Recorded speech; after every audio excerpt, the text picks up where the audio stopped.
What's up, everybody, and welcome to Gatekeeper Media's In the Mix with Parked Podcast. You're listening to episode 10, and this week we are in the beautiful Burlington, Kentucky at one of my favorite events of the year, the LWS Open at Idlewild. My name is Mitch Phillips. Joining me is my good friend and co-host, Mr. Zach Harrison. How are you doing, brother? Doing well, Mitch. Thanks for having me again. Man, we are back. I mean, seriously, Idlewild, just something to look forward to every single year. A couple of changes on the course this year, but let's talk a little bit about the course itself and the fact that there's only 5 par 3s on this course. Yeah, absolutely. In my opinion, I think it's probably one of the hardest courses on tour. Yeah. The technicality of it, the brutal wooded holes, double dog legs, elevation, literally everything that you can imagine that makes a course a little bit more difficult, they put it in here. Yeah, I mean, we got forehand rollers as the go-to shot to get to a pin on a par 4. I mean, as a second shot, I mean, it's just, it really does have it all. And I think we're getting to that part of the season where the East Coast, which, I mean, we're from the East Coast being here in Georgia, but like you get up into the Northeast as well, our Maple Hills, our, Green Mountain Championships, and this is one of them kind of headed that direction where the wooded players, these guys that are known to be better in the woods, a lot of forehand dominant players, start to kind of show their faces a little bit. But let's talk about the weather here, because this one, I mean, we didn't expect it, but in in practice, there was insane storms. People getting kind of stuck out on the course, people seeing hail. I mean, it was disgusting weather, literally the day before the tournament. And into the tournament. Yeah. The round one for the ladies was awful. Yeah. I mean, if anyone watched coverage, you saw they were constantly having to have discs under their shirts. I was surprised how few people didn't have like a rain jacket on. I think they were just using umbrellas until it was time to throw, and then they stepped out. It's that weird in between of like, it's hot, and if you wear like a rain jacket, you're just like literally just dying to sweat. Like we've been there, it's like you're already getting wet anyway from the rain, but then when you put that rain jacket on, it's humid and you're just like wearing like just a bag of sweat, and that's just not good point. It's just not ideal, especially in these summer months. Like summer rains are nice, but not when you're trying to do things. But the MPO kind of got away with minimal rain towards the end, especially the cards that were on camera. I think the main story here is getting into round 2 as well. The rain continued for FPO, but the footing, we saw it. I mean, you couldn't even like stand on some spots, especially on hole 18. Yeah. Gannon laid down 2 towels, and just so he could do a standstill forehand, removes those towels and nearly went sliding down the hill. Like it was kind of almost to the point of unsafe. But I would agree. I don't know. I mean, there's not really anything you can do about it, just in a way when you have elevation. There was talk that the Disc Golf Pro Tour, the event staff put out some mulch, put out some clay, which sounds kind of weird, but when you put it in the right places, can kind of absorb some of that water, make sure that there's not as much sitting water on the course. But it was pretty not okay. But we get into round 3, and it's like low 80s, high 70s in the morning. It doesn't feel like it's July in Kentucky, and it was beautiful, and the scores definitely showed it. Yeah, huge props to all the volunteers that went out there. There were some volunteers in the middle of the night out there trying to doctor up the course so that they could build some new water flow. So it was just getting off the fairways. But it like you said, round 3, people got to actually relax and use the whole fairway and not have to play to one side or the other to avoid a mud hole. So yeah, it definitely was like the landing zones changed. It was that much of an impact where you're like, I don't want to stand over there, even though that's the greatest spot to stand. Yeah. Yeah, it's interesting. But let's get into a segment we call Running It Back with Idio Sports, going for a little jog, getting after it. Man, click the link in the show notes to be able to pick up your pair of disc golf history that helps us out here at the podcast. And man, let's talk about Idlewild, the saga of no repeat winners. It continues here. We're running it back to 2017, where this was classified as a professional B tier. I never even remember it being called that, but James Conrad took it down in 2017. This is pre-Pro Tour, really, I mean, There was the PDGA Tour, but it kind of was like this. Our sport was still getting going when it comes to the professionalism and the consistency of events. And there was some that were there, some that weren't. And Idlewild, 2017, James Conrad takes it down. 2018, Paul McBeth takes it down. 2019, Kevin Jones. But let's not forget about this man, James Conrad, because in 2017, he wins it. 2018 and 2019, he loses both of those in second place by 4. So finding himself almost going back to back to back at Idlewild, so close, the only player that has made that close of a run to it. And then in 2020, Eagle takes it down. And of course, the playoff that we all remember, 2021, Kyle Klein takes it down over Andrew Marweed. So I think this tournament just goes to show the difficulty, and it goes to show the level of play that it takes at the spot that it falls into the season. It's either where your season's kind of on this incline, or it's where your season's kind of like, I'm feeling a little bit of burnout. I'm now playing a really difficult course after playing the Preserve, which is a little bit more open, a little bit less like technical, and it's kind of a wake-up call as we get into the East Coast. What do you think, man? Yeah, I think you're spot on. It's a course that requires a lot of consistency. So those players that haven't found their consistency yet are going to struggle. You know, if you don't feel super confident with your standstill forehands, or like you said, your forehand rollers, then this course is going to eat you up, and it's not forgiving. No. You know, find yourself off the fairway, add at least 1 stroke, if not 3. Yeah. And it's with these minimal changes, I think, too. We saw, I believe, just some of the par 3s becoming par 4s. And this made it to where, like, you can run it all the way back to 2017, and we haven't had a repeat winner because it's a hard tournament to win over and over again. James Conrad trying to do it. Kyle Klein was in the mix for quite some time here. I mean, takes up down a podium finish, but still just a little bit off. That podium finish being 10 strokes back in third place. But I mean, it's definitely interesting to see how the sport is changing, and we've seen that across the board. We talked about it week after week in the FPO and the MPO, multiple different winners the entire season, but this tournament specifically, I don't know, fact check me in the comments below or send us a DM. This might be the only Pro Tour tournament that hasn't had a repeat winner. Like, they mention it so much to where I feel like it could be. I'm not 100% sure on that, but it seems like that way. So I don't know. We'll find out. Let us know in the comments below. We'll do a dig. Yeah, we'll do some digging, and we'll definitely let us know there. But update again on Ideo Sports, the disc golf shoe. Shoes are on the water still and are expected to get here just in a little over a week. The time of this recording is we're here on July 12th on Tuesday. So was that 9 days? Supposed to be hitting the port of Savannah. Definitely check your emails if you're on that pre-order list and a part of the Kickstarter. Craig and the team of one, which is Craig, is really working hard and getting after it. And then the fulfillment is estimated to complete really in the first couple weeks of August. So we are in the final countdown here to get your pair of disc golf history, and I cannot wait to have that happen. Anybody? Final countdown? Okay. Yeah, final countdown. Can we insert that, please, in post? Yeah, guys? Oh, man. But seriously, so excited for y'all to do it. So, yeah, definitely head over to idiosports.com, or to support us directly, click the link in the show notes. Yes, let's head into the MPO recap. Some highlights. First, I want to talk about something that's kind of weird, but something that I've noticed in local play and people that I know. Yeah. We had on Jomez round 1, Zach Arlinghouse. Younger player, really dynamic kid, and he is one of many that I know that is a lefty but throws right-handed forehand as well. What's the deal? What's the thought process? Do they know it's the same shot? Like, is there an awareness? Like, that's the question, because he is not the only person I've seen. I played tournaments, I played casual rounds where you're a lefty, but then if you want to throw a forehand, you throw it right-handed. And I'm asking the same question: why are you doing that?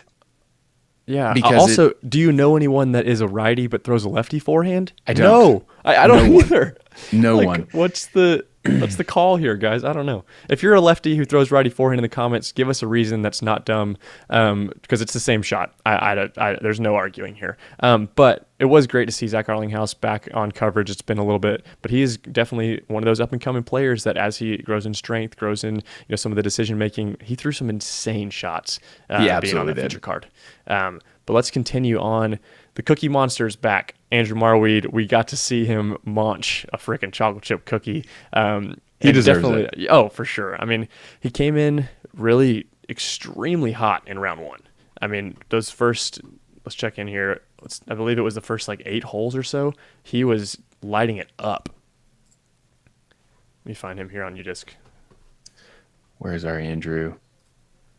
Here he is. So, yes, in round one, he took the eagle on hole 8. So he was, I believe it was 6 down through the first 9. I mean, it was just really on fire. And honestly, until hole 12, then he takes a 7 on hole 13. And it was just one shot after another. And that's what this course does. Like, there were holes, FPO and MPO, where you were off by a tiny bit, and then you were off again and again and again. And all of a sudden, you're losing 3 and 4 strokes to your entire card. Idlewild ends up becoming this game of inches, where you're an inch to the left and you hit a tree and you find yourself off the fairway, or you're running that putt from circle 2 and you're 2 inches outside and you nick a chain, and then you end up OB because all of the OB that surrounds these baskets. Yeah. So he wasn't very far off. Right. I think the end of that round one kind of stunted him a little bit. Oh, for sure. He had a hard time coming back in round 2, but it was good to see him on that lead card in round 1, especially with his performance last year, pushing Kyle Klein to the playoff. Like, that was amazing. If you guys haven't watched that playoff, really worth putting in the time there. But gotta love the Cookie Monster. I mean, who doesn't love seeing him munch up? It was a muddy cookie also, which I thought was great. Little extra chocolate on there never hurt nobody. It'd be all right. But yeah, he actually has branding and stuff too of his like dry bags and stuff that are cookies and everything. So definitely go pick up one of those if you're, part of that Cookie Monster family. But yes, he had some serious clutch putts. It's what he's known for. But then throughout the rest of the weekend, his putting was tough. He was coming into this tournament was one of the top 3 putters statistically on the tour so far. Had a lot of expectation, and once we get to this East Coast, he's a player that starts to come up.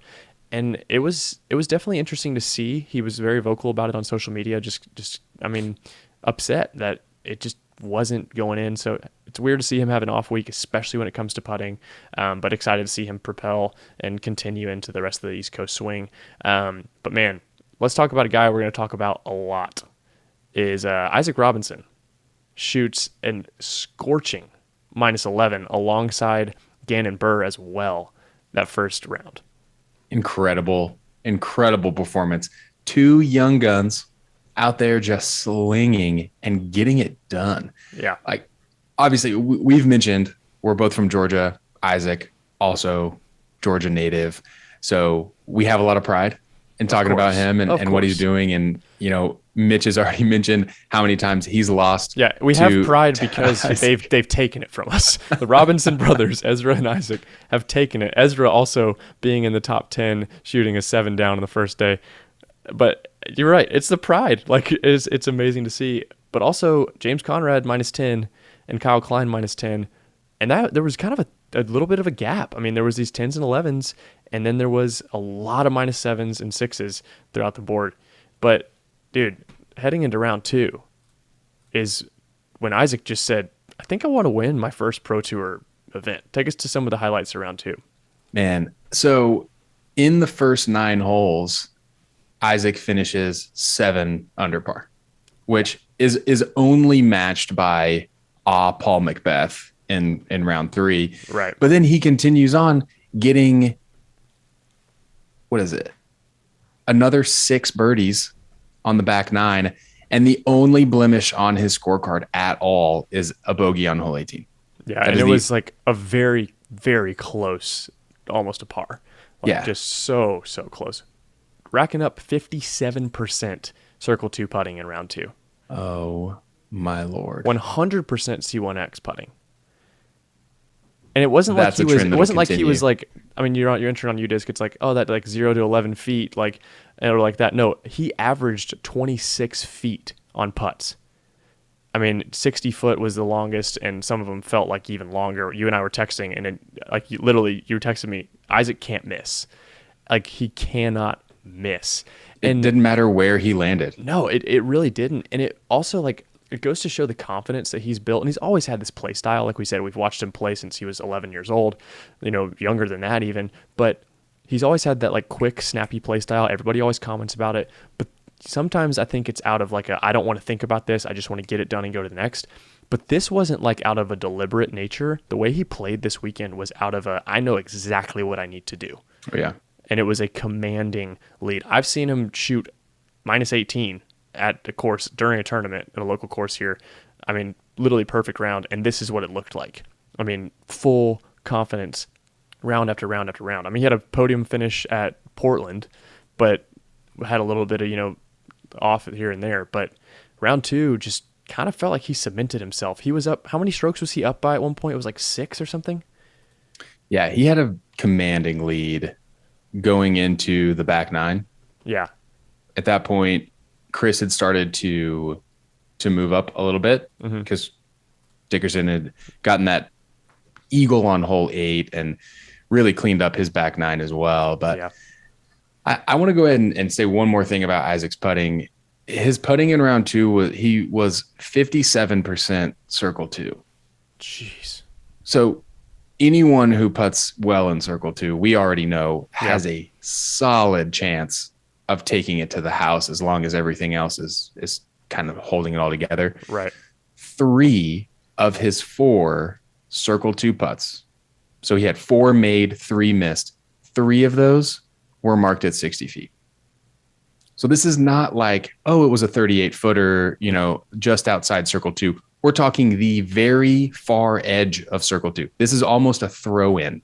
And he is cashing them. Yeah. If you guys didn't watch this, please just go watch. I'm ready for someone to just make a highlight reel because it was putt after putt after putt. It wasn't just him either. Like Gannon step putt during that round. Then there was so many step putts happening and so many jump putts happening. I think on Jomez coverage, Yulbari was talking about there was like over 10 to 15 like circle 2 putts being made. I mean, James is on the card too, an amazing circle 2 putter. Like Gannon's step putt, I mean, people can fight the step putt as much as they want. He's got this thing down. It's dialed. For a kid that is, I say kid because he's literally a child. He's a young man. The timing of this, the absolute like perfection in the swing, and Germ talked a lot about it in commentary. They even talked about it on live as well. His like snapping, like he doesn't really follow through. It's kind of this like snake strike backwards. Like it is unique. It is not matching anyone else. It's using his body to like every bit of it, the length and just absolute tall nature of himself. It's crazy. And he stays through round 2, the only bogey-free player in the tournament at the end of round 2. Like not like, oh yeah, he had a bogey-free round. No, he's the only bogey-free player in the tournament after round 2. Yeah, this course is not made to not bogey. No, and we'll get getting to through it. Clean is unreal. Yeah, we'll get to an FPO, but spoiler alert, there was 0 bogey-free rounds in FPO. Yeah. Not one lady shot a bogey-free round, like over 3 rounds. Like it I don't think there's another course on tour that happens. The teeth were sharp. Seriously. And big highlight to wrap it up here for round 2. Matty O throws in for eagle on the par 4 of hole 6. And it was insane. Matty O style. He freaking runs up and just slides across the bridge. Like, it was so sick. Like, literally, like, Tarzan grinded it. Yes, like, that was exactly what I thought when I watched. I was like, did he just go Tarzan on this? Real? It was a throw-in from 115 feet. Yeah, it was not a short one. If you guys didn't see it, it was a large hyzer shot, too. Yeah. Unreal. And it was good out of his hand. Oh, yeah. He put it on the perfect shot. It was beautiful. Yeah. Matty O getting the shout out there. He also later had it wasn't a throw in, but it was a 76-foot putt for birdie. Mm-hmm. Pretty incredible. Yeah, absolutely. He was on one. I mean, and he's a player that, like, he's known for his great personality and everything on tour, but, like, let's not forget that he's number 8 in the world. Like, he's a quiet player the way that he plays, but yes. he's a loud player in his personality. But like one of the most consistent guys on tour, and it's just a joy to be able to have him for his second full year, which is amazing to see him. I think we're going to see him on the podium at least once with the year wrapping up the way it is. But let's jump into round 3 and A player that wasn't on coverage, but I'm sure this guy has a cameraman usually with him. This guy's known to do this. He did this -16 thing at Champions Cup. And Paul McBeth, he gets this final round, or this, round 3, round 4, he gets a little upset and just goes off. Dude goes -9 through 9 with an eagle on hole, hole 8. Yeah. Takes the eagle. And then shoots bogey free and does it kind of like back 9 has a little bit off. Ends up shooting 13 down, which is the hot round for the tournament. Becomes the course record. And dude, it was crazy. Like, we got to check in with him a good amount on the live, but people call it McBeast mode. But what's going on with him? Like, I want to say yes, that's insane to -9 through 9, 13 down, hot round of the tournament. But what's going on with Paul these other rounds? I don't know why he's not starting out as hot as he usually does. It feels like a choice. Like, it's not, but it almost does when you can choose and shoot that hot.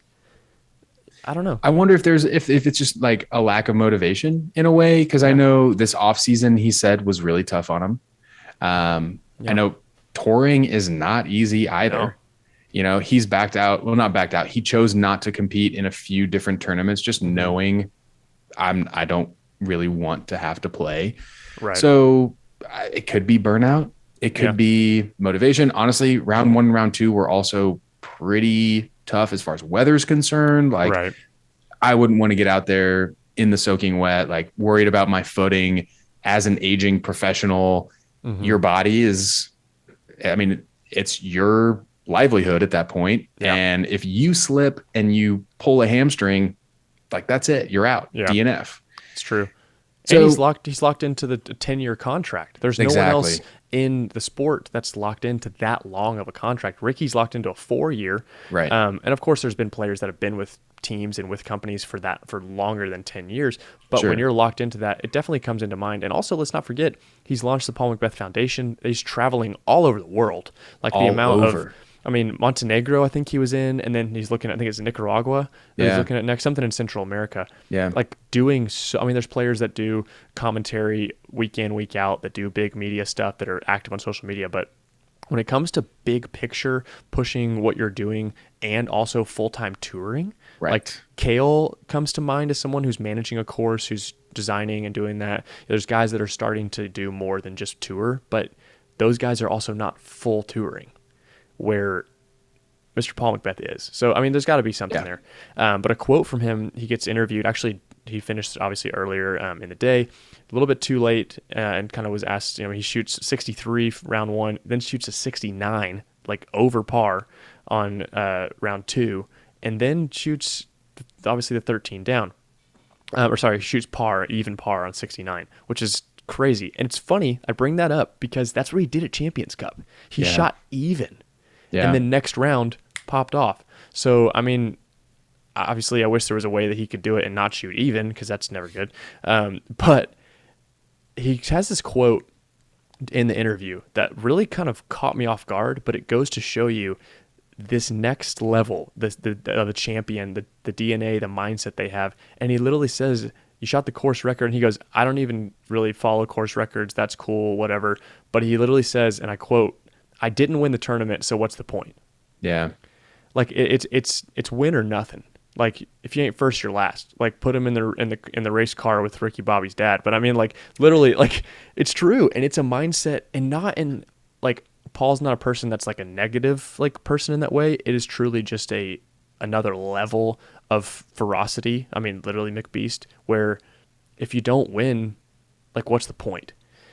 What do you think about that, like, as a competitor? For someone who's won 5 world championships, I get it. Right. For someone who may be more like Gannon, and even, I'm not going to win, so I'm going to give up. Right. Like, I don't think anyone on the course feels that way, because you're still also playing for points. True. You're playing for your own personal rating. Mm-hmm. And honestly, the cash line goes pretty deep. So if you Yeah. can get yourself up into the cash line, I mean, the top 34 guys, actually it's more than 34, I think, but a lot of these guys walked out with cash. Right. And so I'm thinking like there's a lot more to fight for than just number one, right? Like Ricky Bobby's dad says, you could be second, you could be third, heck, you can even be fourth, right? Like you can still come in different places. For Paul, though, the mindset, he's hungry, Right. right? Like I get it. I get that for sure. And I would be frustrated, but your boy shot, it was a 1073 rated round. That's absurd. That's like, insane. He's also, was it 1100? He shot the 1100 rated round, was at the -18, I believe. And so, I mean, he's got to be, if not the holder of all like the top 3 or top 4. I don't know the stat specifically, but he's known to do these ridiculous rounds. Something I don't want to get in too deep about this, is I want to keep moving, but maybe this is a bigger topic to maybe do like a short video or something over on socials. But I think we're at this point in our sport where the payout is not matching the contracts of the player. So you have guys that don't really care if they don't win because they're making money either way. The couple, the $10,000 to win, bigger tournaments, whatever, like it doesn't make as much of a point when you're making $1 million a year from your sponsor. Like we're at this weird point in our sport where it's great that the pay's going up, but it's also like it's got to balance out. You look at golf and stuff. It's like if you're winning those tournaments, you win one tournament in ball golf, like you're set for years. It's a good point. You do that in disc golf, you're set for a couple weeks. You know what I mean? It's slowly growing, right? I mean, we see the purse. The purse is going in the right direction, and I mean, more and more sponsors like sponsoring the tournaments. I mean, we saw Johnsonville put their name down on the tee pads last year. I mean, the non-disc golf related people and companies coming in to put their name on it. So I think it's only a matter of time. Right. We see the steep slope of how quick disc golf is growing. But you're right, man. The comparison between what you make year to year and what you make for grinding for 3 or 4 days, right? Pretty big difference there. Yeah. I mean, it's something's got to change in that, and it definitely will with just exposure alone. But just something I haven't really thought about until now. And I was like, when you think about him saying, "What's the point?" It's like there's got to be more to that. So I don't know, interesting. But let's talk a lot about this for a bit before we get into FPO. Isaac Robinson becomes the first Georgian ever to win a Pro Tour event.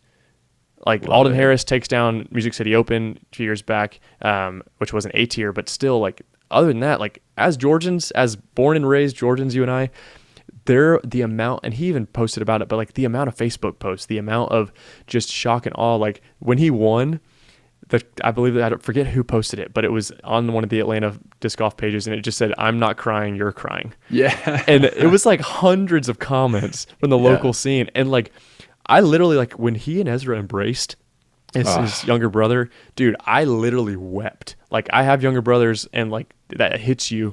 It was one of the most pure and incredible moments that I've ever seen in our sport. Like when he hits that putt, and it's nothing like it to win your Pro Tour and first event. It still like leaves me speechless, and the emotion in that moment was contagious. We need to get Hans Zimmer to just write a score for that moment alone, because I think it would jerk tears from anyone who knows what disc golf is. Yeah. Right. But yeah, there's only a list of like 20 people who've won a Pro Tour event. Yeah. If not less. Yeah. Yeah. And so for him to add his name to that after how long of actually touring? Like I think he said in his post it was like 52 days or something like that as full touring. He just graduated college. So they're amazing. It's insane. You and I were talking offline about this. Is there anyone else that's had that quick of a rise? And someone who's, I believe, being Prodigy sponsored player now as a Georgia resident and stuff as well. I mean, the only name that comes to mind is Will Shoestrick, who won the United States Championship like within 2 or 3 months of graduating high school. Obviously, the sport is in a different time. Back in that day, was it 2010 he won it, I believe? He won 2010, 2012, and one other 2014, maybe 2013. I forget. It wasn't back to back. It was right around there. But there's no other player that I can think of that came on and won that quick. I mean, obviously, we've talked about Paul McBeth and stuff, but when there's a comparison of a young kid doing work and putting your name in a list less than 20, I mean, it's insane. Yeah, it's awesome. And this isn't a fluke either. He's not someone who's going to be flashing in and jumping back out. No. Right. I mean, we have seen his consistency this entire year so far. And I honestly think this is just momentum for him to carry it into the next tournaments and get his way toward maybe a huge win wherever we end up doing the final tournament of the season or Worlds. Right. Like the way he is playing, that is a world championship caliber style of play. And I completely agree with you too, because he also is not just saying, I did really well now that we're on the East Coast. He took third and was in the lead for quite some time at Portland Open, pretty much open course, like has all the tricks. And it comes back to what we've said, what every announcer, commentator, anyone in our sport has said for the last year: circle two putts win tournaments. So you can hit circle two, like that, pretty much that. That needs to be on a sign on the edge of circle one. Like, if you want to win a tournament, you should hit a putt from beyond this area. Like, I mean, and that's what did it for him. So, I mean, we could sit here and talk about it all more and more and more, but to see him win it, to see him take it down as a Georgians ourselves, it was an incredible feeling. So I cannot wait to see what's next. So pumped. Props to you, Isaac. Yeah. Also props to Ezra, because I know he had a part of right. Isaac's success as brothers, probably competing together all the time. Oh my gosh. So props to both of those guys. Love them. No doubt. One quick stat, I just want to throw it in before we switch gears. There were actually quite a few players in the MPO field who were 100% circle one for the entire tournament. Okay. We had Isaac. We had then Chris Clemens, who finished in 4th place. Yeah. Alden Harris, other Georgia boy, finishing in 6th place. Adam Hammis, 9th place. Greg Barsby, 15. Evan Scott at 34th. So, not outrageous standings for the last few, but I mean, I don't think I've ever seen that many people, 6 people putting 100% C1X. No. And things are going to get... Oh, of course. Do you think it's course design? With there's so many par 4s, the C1X stats maybe are a little bit inflated? That is definitely a possibility. With only 5 par 3s on the course? It makes it harder for sure. Right. But even, I mean, it makes me think about all the holes where you could be inside circle one, but if you run it and you miss it, then you're OB and you're like it. There are a lot of testers or a lot of death putts, so to speak.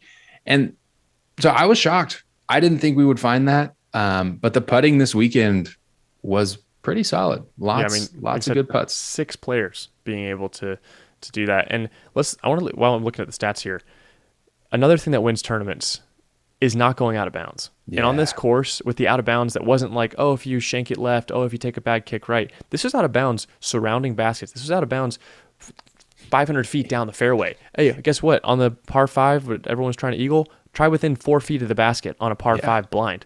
Yeah.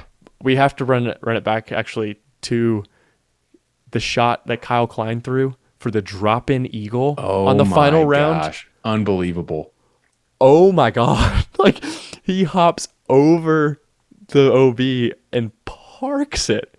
And I don't know how it jumped. Like, how does that because he threw a huge hyzer shot. It bounced. It was not a skip. I was surprised it wasn't a land shark or tombstone right into the ground with how wet it was out there. Yeah. I appreciate you saying land shark. That meant a lot to me. I threw both in there just to give you the love. Mitch doesn't believe in the term tombstone, but it just hopped right over it. And you're right. The tap in eagle was glorious. That was a really cool shot to watch. Absolutely absurd. But all in all, congratulations, Isaac, again. Let's continue on to the FPO, where the storylines definitely were tough. Like, scoring wise, we already mentioned it.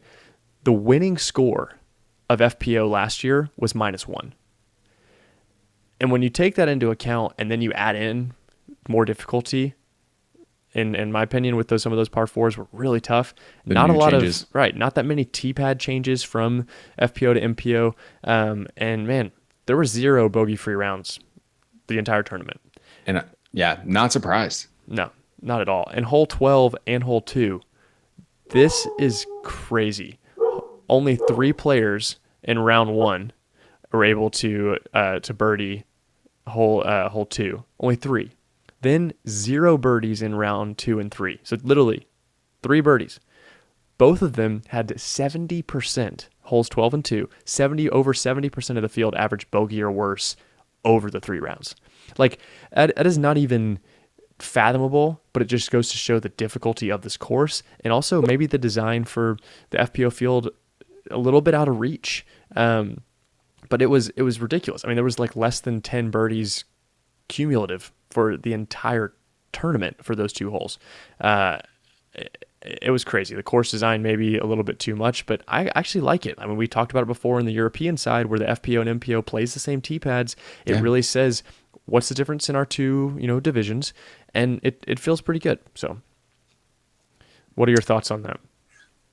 I like seeing more equal play. Mm-hmm. I know mentally it's tougher for the FPO field because you're seeing way more orange on that scorecard. Yeah. And we saw snowmen and hockey sticks galore. We're talking 8s and 7s on these par 4s and par 5s. So people were really struggling. Yeah. The weather didn't make it easier. Exactly. And that's something that I was going to mention is that how do you compete? I mean, you can't even stand up straight and like prepare for a tee shot without thinking, oh, the water is going to get in my grip.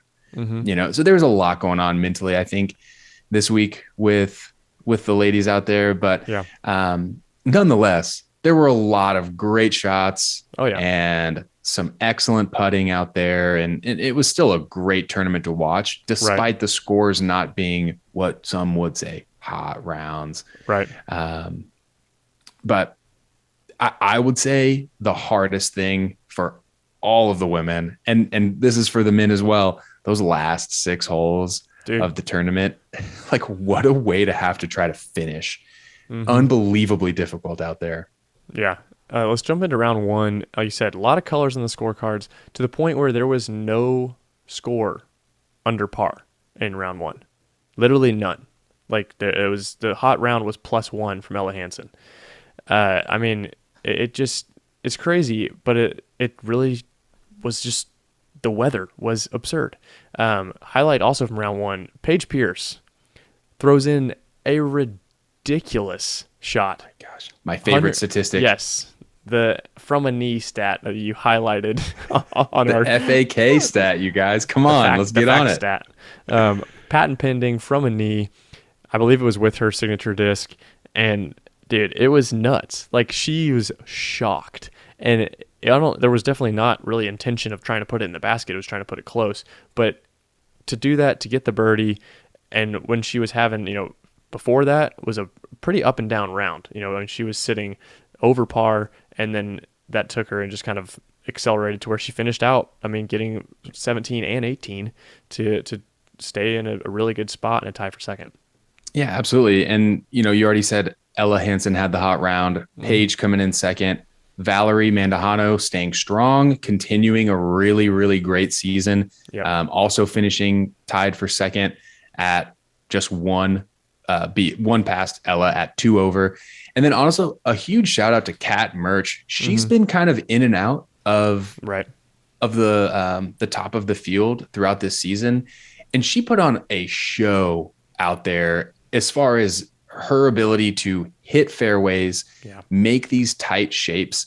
Her stats in round 1 were mind-blowingly great. She was first place for being parked. She was first place circle 1 regulation, circle 2 regulation, and having the most strokes gained from the tee to the green. She was torching this course up with her drivers and her fairways. The problem with her lied in putting. She did not putt very well. And that, I think, is, as we know, that's going to hold you back and really stop you from like pushing into that next echelon. But just a huge shout out for Kat, because she's been putting in a lot of work, and you can tell that the consistency for her is there. So it was awesome to see her on lead card in round 2. Was awesome, but it was a super tight race nonetheless. We still had, so Ella was +1. We had 3 ladies at +2, and we had 5 players at +3. So there was not a huge spread amongst the top 8, top 10 players. And then we had Katrina sitting at 12th place at +5. So she actually had a little bit of work to do. She was 4 strokes away off the lead. But that obviously did not stop her, Mitch. No. Round 2, let's talk about it. Dude, round 2, she shoots -1 alongside Rebecca Cox also shooting -1. And just shooting -1 or even was jumping you double-digit spots. Yeah. Katrina jumps 11 spots. Rebecca Cox jumps 10 spots with those -1. The value of shooting under par in the conditions on this difficult course in the FPO division was huge. Shoot clean, like get a couple birdies here, but also like bogeys are going to happen. 0 bogey-free rounds. Like, let's say that again. The way in which these bounce back statistics were so important, the mental game for the FPO division through the weather, through a course like this, the layout, it was such a mental battle. And I mean, if you were to ask any of these women directly, they'd probably tell you this was the hardest tournament they played this year. I mean, Waco and Vegas were stupid cold and windy, but like when it comes to the course itself, what they were battling on top of the weather, I mean, it goes to show when you can only shoot -1 and you're jumping 11 spots, like that's crazy. Yeah, that was awesome. I just love to see that a little bit of under par was achievable. Yeah. Because if we didn't see anyone shoot under par, that's a problem. We would have, like, it would have to change. Next year there would have to be something different for the FPO field.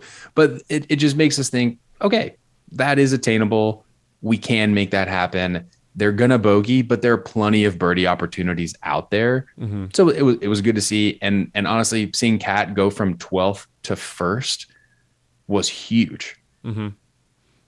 Like, I don't know. I mean, that's one of the biggest jumps we've seen in my recent memory.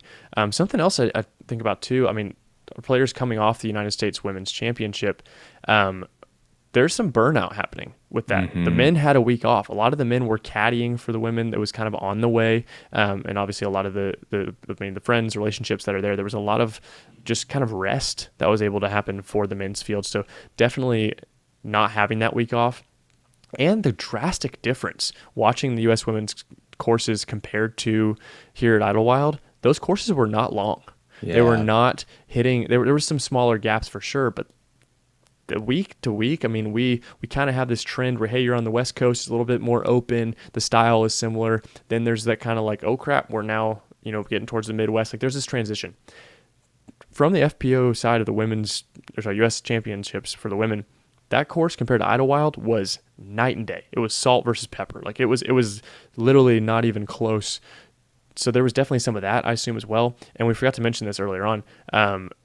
Haley King, after winning the United States Women's Championship, congratulations to her, by the way. Huge shout out. Absolutely insane. I've been pushing and wanting her to just take something down for quite some time now. But she drops out was it after round 1 or was it during round 1? It was hole 6. Oh no, hole 8. Yeah. During hole 8.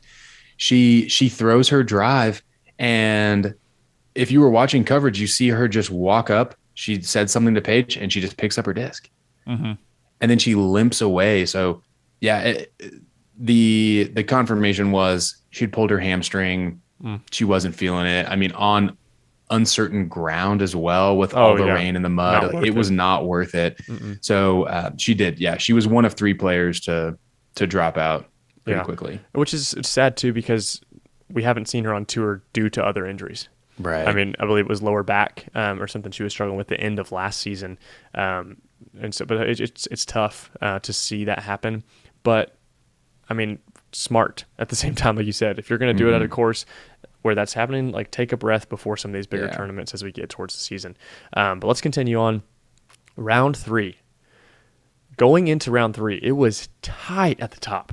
We had a tie for the lead at +4 with Kat and Ella. Then we had Alexis Mandujano and Owen at +5. So our lead card is 1 stroke apart. Scoring conditions at an all-time high. The women had, cooler weather, no rain. It was perfect. It didn't feel like July. It was some of the best weather they've probably had all year, honestly. And a name that I've been so excited to see, Missy Gannon, shoots the hot round, jumping 6 spots into a tie for second. Like, it takes her now to back-to-back Disc Golf Pro Tour events at a tie for second, from the Preserve and then now into this. She tied for 10th at U.S. Women's, but she's heating up.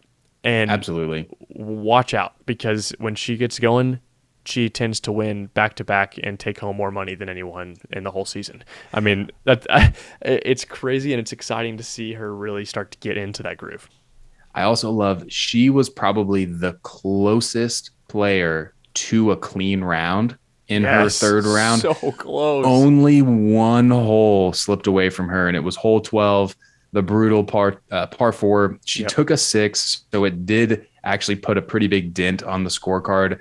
But nonetheless, only 1 yellow box out there. Huge success for Missy. And watching that live, it was so close. She missed the line by so close. Had a great recovery shot and then missed it just a tiny bit again, like we've said so much.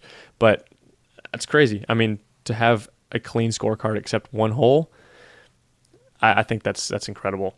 Oh yeah. And it's usually her putting, but I think this course goes to show that, like, she's able to hit lines. Her distance is starting to come into play, and that's where, if you can put distance and can put consistency in off the tee for Missy Gannon, you're going to put her at the top over and over and over again. Hole 13. Let's kind of walk through this round. It's a tight race. I mean, moving through this round, but Kat starts to just play really clean until that kind of middle of the back 9. It was just really just Kat, and Owen was holding on. But Alexis Mandujano, definitely, I mean, really the first time we've seen her in this kind of ability to finish in a podium finish. Usually it's her sister Valerie. Right. And it Love was to see the switch, honestly. Right, yeah. I mean, we talk about it with Ezra and Isaac over in MPO. I mean, Alexis and Valerie, I mean, 2 players, siblings, that rivalry is no joke. But really cool to see her. And her putting, Alexis Mandujano's putting, was amazing. She, I believe, what was the stat? She had 91% C1X in the final round. Wow. 91%. Only that having is awesome. Only had 2 putting on hole 2, which that hole's insane. Didn't have barely anything going for it for anybody. So 91% in the final round really just had her staying in contention until hole 13, where she went out of bounds. And it was just so tough. Like, yeah, that ate her up. I mean, yeah. So she takes a triple bogey on that hole, and that kind of kicked her out of the opportunity. For sure. Although I will say, I'm pretty sure that 91% C1X was for the tournament. Really? That's a tournament stat. Yeah, so in round 3, she did that, which obviously took her as well. Yeah, you're right. It did all Yeah, because she was 100% in round 2 from C1X. Let's go. Yeah, I mean, pretty impressive. 94% for the tournament. Yeah, and That's guess who was right behind? Her sister Valerie at 90% for the tournament. If you're of the last name Mandujano, you're spending some time around a basket. I mean, that's lots of incredible. practice. Yeah, why not? But yeah, really cool to see Alexis be able to pop up. She had some great rounds at Throw Pink last year. Was the first time I really saw her come out and make a name. But I mean, a player that we saw it a lot with the U.S. Women's and all the covers that Jomo was able to do with the practice round stuff. But let's talk about this. Forehands in the women's field are becoming a weapon. Like, there was a time when the only forehand player was Sarah Hokum. Like, no one was really doing it. But again and again, your Holland Hanleys, Owen Scoggins, Kat Murch. I mean, there's players that are getting a forehand, and it is making a difference. It's pretty awesome to see because I mean you have to have it when you're playing these big wooded courses where you have these huge double dog legs. Like what else are you supposed to do Right. unless you're the turnover master like Paige Pierce? You know, like that's her preferred shot. But you know, it's great because now we see more people who come from the ultimate frisbee background, Right. right? And so that ultra common throw when you're playing ultimate, and you know, it changes the way that we can expect the women to play as well. Mm-hmm. You know, you change up the way you're shooting, change up the way the courses are going to have to be designed because they're already getting changed for the men, right? Like we're shooting so hot. These guys are really torching courses up. So it's great to see the FPO field adapt, start learning these new throws. And that's a great point, man. Just to see the variety of shot shapes that we're getting out of the field is great. Yeah, I think it's healthy. But let's kind of run down some of the leaderboards, some other stats here. Kat takes it down with just a 2-stroke lead over Missy Gannon. Missy jumping 6 spots, like we said, to get into that tie for second. And Owen was tied for second right there too. Owen as well. And a player that is just, gosh, she is so close to winning an Elite Series event. Always in the hunt. I'm ready for it. I'm so ready for it. Mainly because I just want to see the celebration. And she talked about it in the practice round for U.S. Women's, and she was like, I don't know what I'll do. She was like so confused because she's such a hilarious player. I mean, she's been seen giving ridiculously hilarious back rubs on coverage. I mean, dancing and just being an absolute goober, such a joy. Always smiling. Always. So to see her be able to take down a Pro Tour tournament would be immaculate, but she's always in the hunt. We already talked about Alexis. Ella Hansen, 2021 Rookie of the Year. I got to talk to her with an interview in Vegas at the beginning of this year in the lovely 40-degree weather and 50-mile-per-hour winds. Really fun times in that one. But she was a Rookie of the Year last year. First full year on tour is this year. My goodness. She's a player that we haven't really seen as much of this in the men's field, but Brody Smith would be one that would come to mind, but with an ultimate background. Right. But Brody's still a power player. Ella is a power player, but she matches it with insane touch. There was a quote from, I believe it was Madison Walker on coverage. She said it literally looks like she's throwing approaches like a pass to a player in the end zone in an ultimate.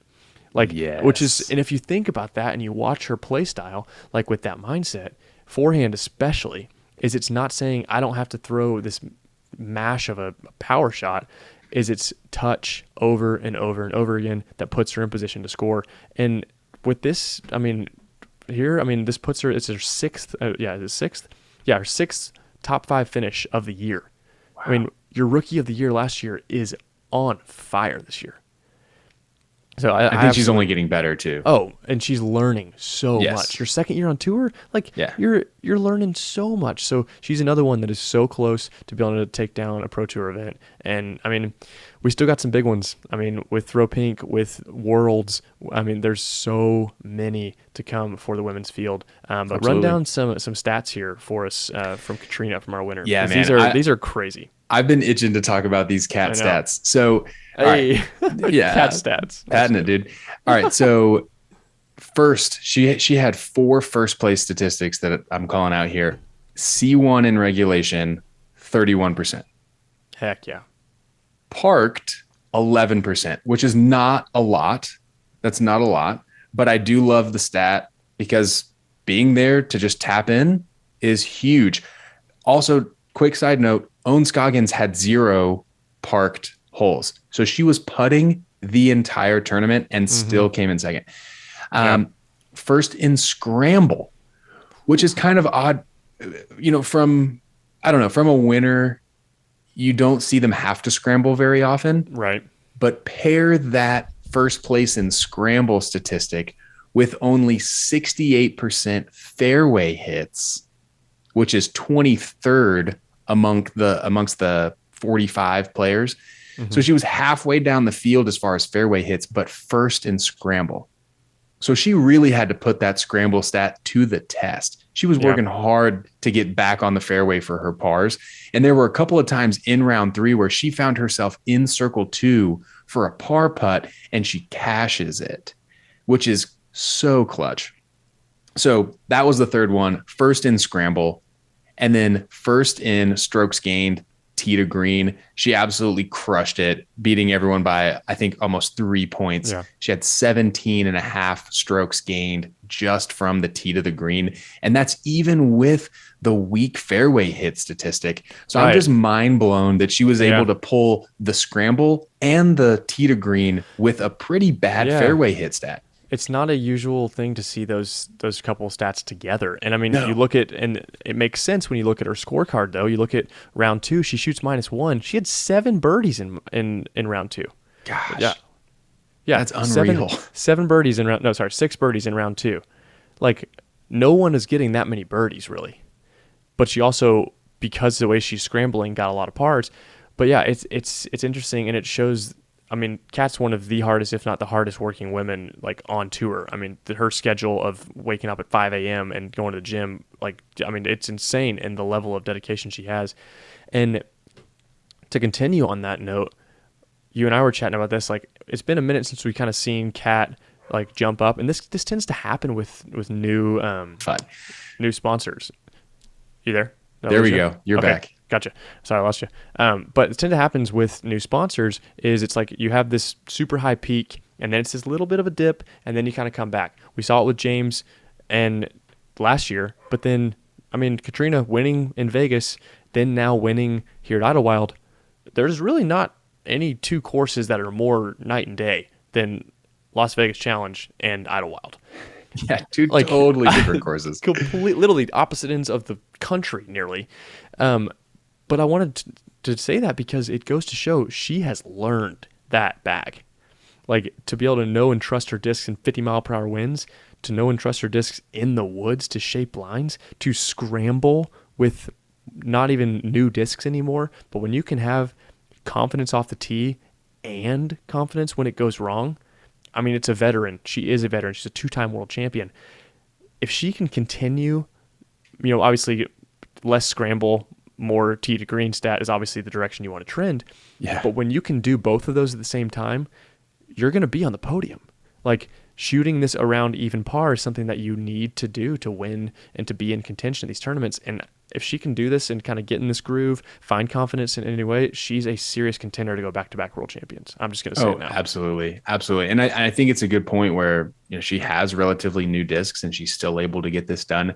I think that's a big testament to the DGA, one, for having great discs, but also giving her own line of discs as well, because she's been using those ever since. She throws that fairway driver a ton. All the time. Yeah. All the time. And so the fact that they were able to quickly get her own was clutch, and has obviously benefited her as she's out here really shaping up these lines impressively well. Yeah, and it comes to, talking about the discs as well, you think about how long it really takes to beat in a disc for, amateurs, for, people who aren't playing every single day like these pros. It can take a year. When you're really like, man, I've seasoned this driver.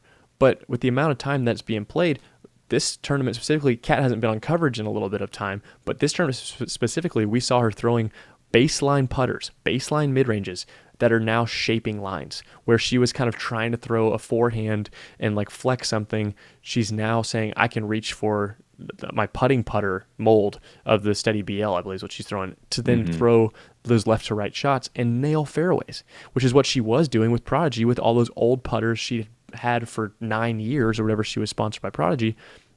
She's now able to start, not trying to replicate the exact same thing, but get more into a comfortable position where she can throw these really broken in discs and know what they do. So it was awesome to watch. I love watching Kat, her form just again and again and again. She's always pushing and changing. Like, if you look at what she was doing last year in form and in putting, and Hayden and I were talking about it after LVC, like, her putt changed, her backhand form completely changed, and her bag changed, and she's winning 2 events this year. So, pretty sick.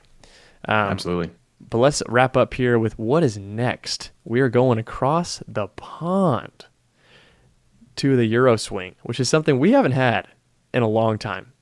That pandemic thing really made it not possible. The what thing? Pandemic. That thing Wait, what? happened. I don't remember it either. It's all a blur to me, man. Dude, it's still. So I'm excited. There is still, obviously, COVID is still happening in a lot of countries around the world, but thankfully they've gotten it under control and able to head over to our next Pro Tour event, which is a Silver Series at PCS Sula in Langevag, Norway, which if I brutalize that, I'm very sorry, all the Norwegians listening. But I'm so excited to see European disc golf. Hayden and I, another guy here at Parked, had the opportunity to commentate on the entire Prodigy Disc Pro Tour in Finland, or 4 out of the 5 stops in the preseason, off-season.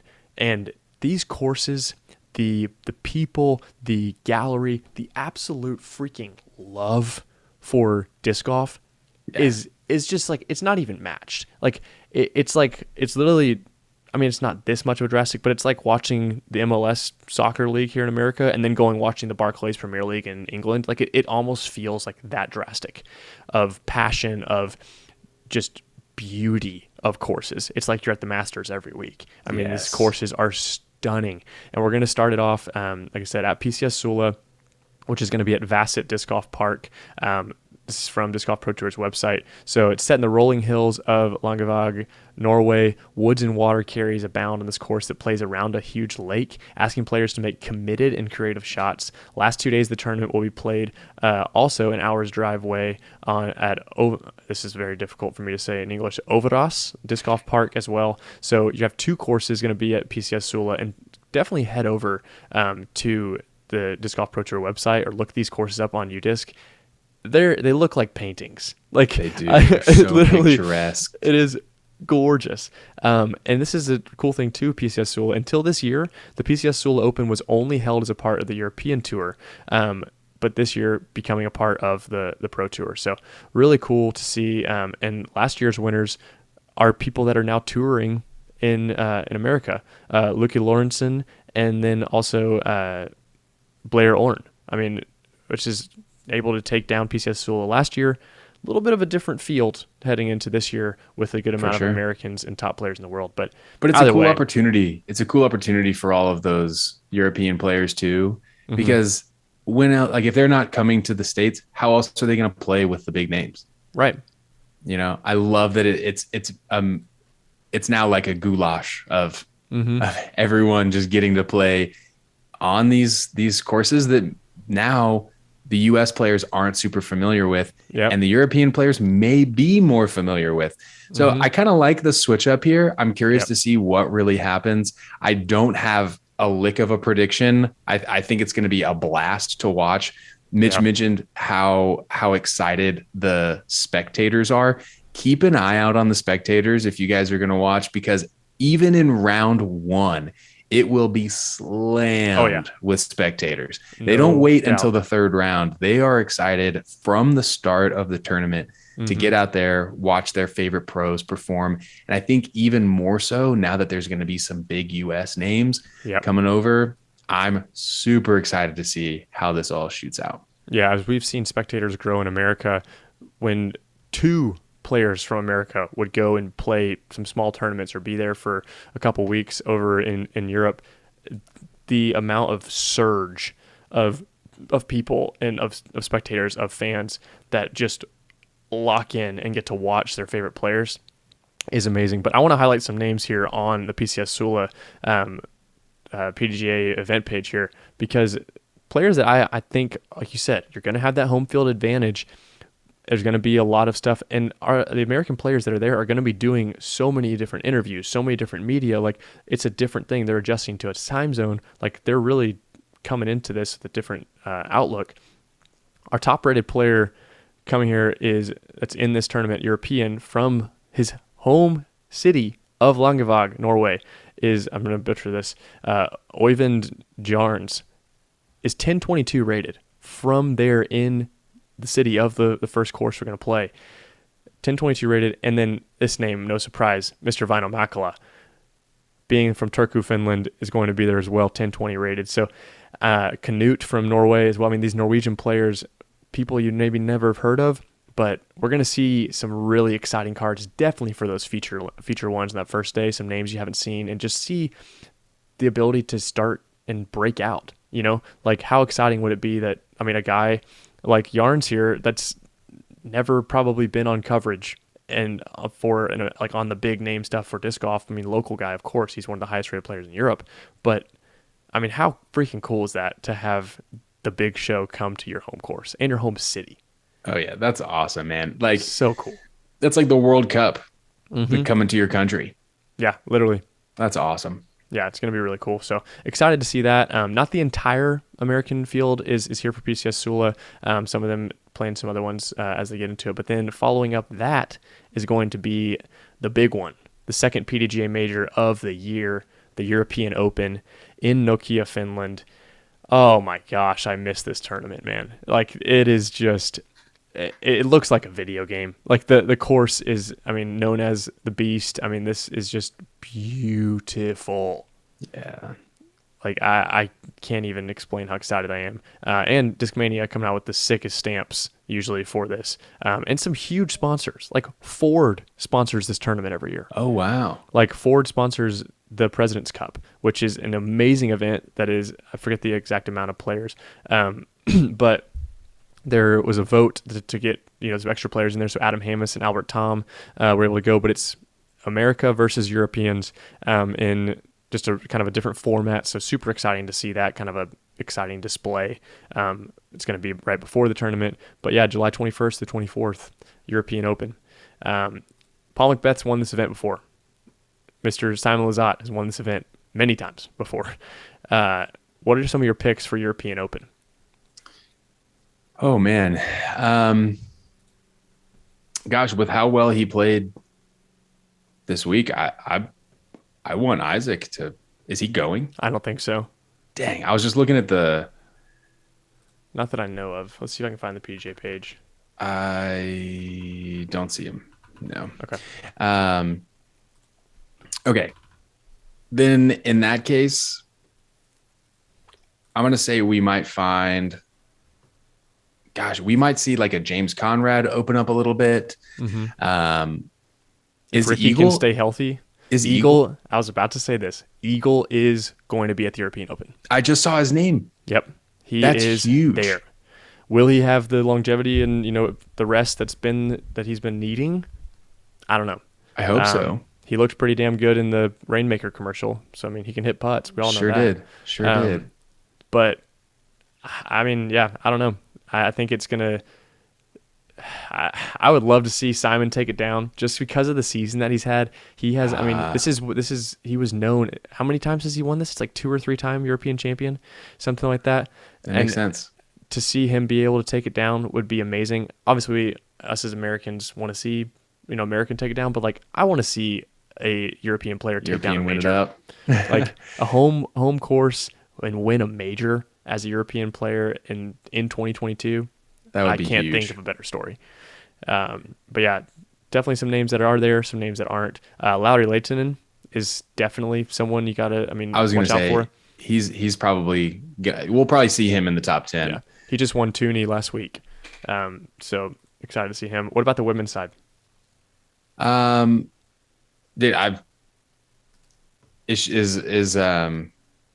Is Kristen playing? Oh, it's Kristen.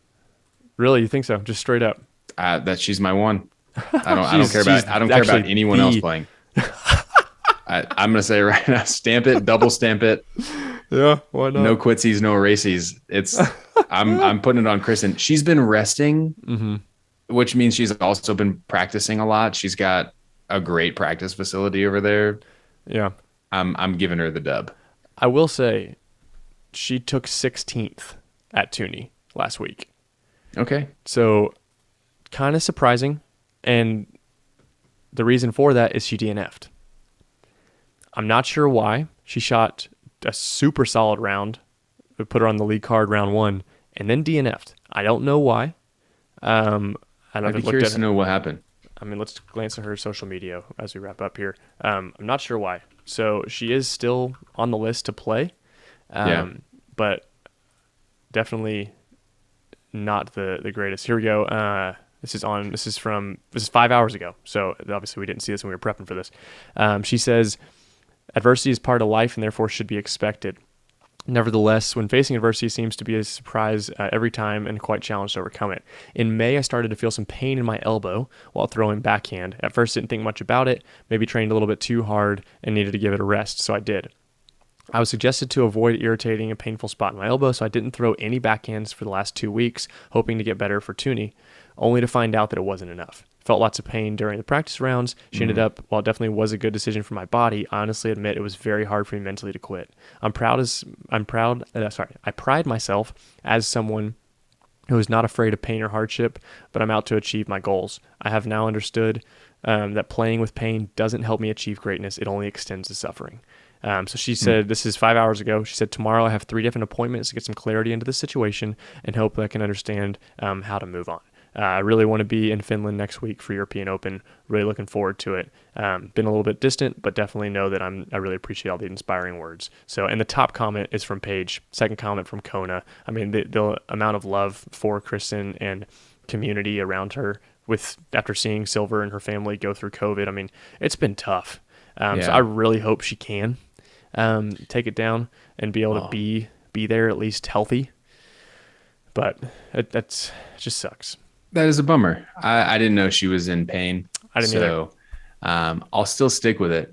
Yeah. But I get it. I get why she DNF'd.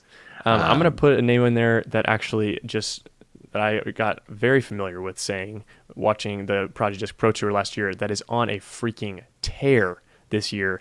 And it is from Lahti, Finland, Heidi Laine. She is a 951 rated player, and she has not finished outside the top 5 this year. Wow. Taking down 5 out of 7 tournaments, first place. She took down Toonie last week. She took down the Nokia Open. She has taken down 3 of the Project Disc Pro Tours already this year.